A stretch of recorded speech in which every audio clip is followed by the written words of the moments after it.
India versus Sri Lanka series के बाद एक सवाल जो सबसे ज्यादा सोशल मीडिया पर निकला वो सवाल था कि गुरु क्या इंडिया की बॉलिंग जो है वो तब तक हीरो है जब तक उसे लीड बुमराह कर रहे हैं और बुमराह तो इंडिया की बॉलिंग जीरो। वेल ऐसा लगता है और इस बारे में कई लोग ऐसा कह रहे हैं।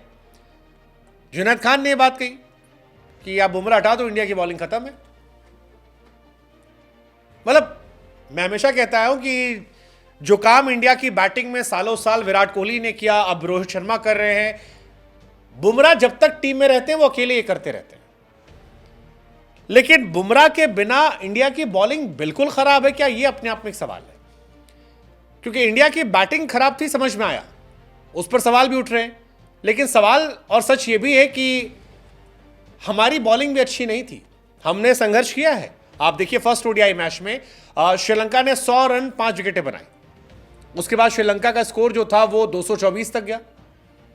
अर्शदीप 8 ओवर में 47 रन, स्पिनर से पिटे। दूसरा मैच तो और ज्यादा खराब, 136 फॉर 6 था। आप एक्सपेक्ट कर सकते हैं कि 150 170 तक ऑल आउट हो जाएंगे, 240 तक वो खींचे। अर्शदीप सिंह 9 ओवर में 58 पिट गए। तीसरे मैच में इंडिया जो है वो फिर फंसती है। सिराज 9 ओवर में 78 रन देते। श्रीलंका ने न सिर्फ सीरीज जीती बल्कि हर डिपार्टमेंट में इंडिया से बेहतर किया, जबकि श्रीलंका के पास उनके सारे मेन बॉलर नहीं थे। श्रीलंका की टीम में पथिराना नहीं थे। श्रीलंका की टीम में उनके एक्स कैप्टन और बेस्ट ऑलराउंडर हसरंगा नहीं थे। श्रीलंका के पास मधुशंका नहीं थे। श्रीलंका के पास तुषारा नहीं थे। श्रीलंका के पास चमीरा नहीं थे। श्रीलंका के पास फर्नांडो नहीं थे। लेकिन इसके बावजूद न सिर्फ उनकी बैटिंग बल्कि उनकी बॉलिंग हमसे कहीं ज्यादा बेहतर थी। श्रीलंका की तरफ से वांडरसे ने 2 मैच में 8 विकेट निकाल दिए, 4 की इकॉनमी थी। वेलालागे ने 7 विकेट निकाले। असलंका ने 6 विकेट निकाले।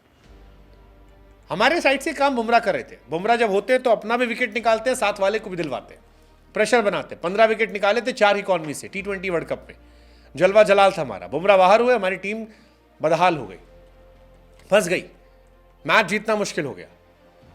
और इसीलिए बार बार ये सवाल उठ रहा है कि यार बिना बुमराह कैसे काम चलेगा। आपके पास नई पीढ़ी के जो गेंदबाज हैं, आपने खलील अहमद को ट्राई किया बीच में, वो पिट गए। आवेश को आप लाए, वो इंपैक्ट नहीं छोड़ पाए। सिराज इन एंड आउट चल रहे हैं, मतलब बुमराह जैसा इंपैक्ट नहीं छोड़ पा रहे।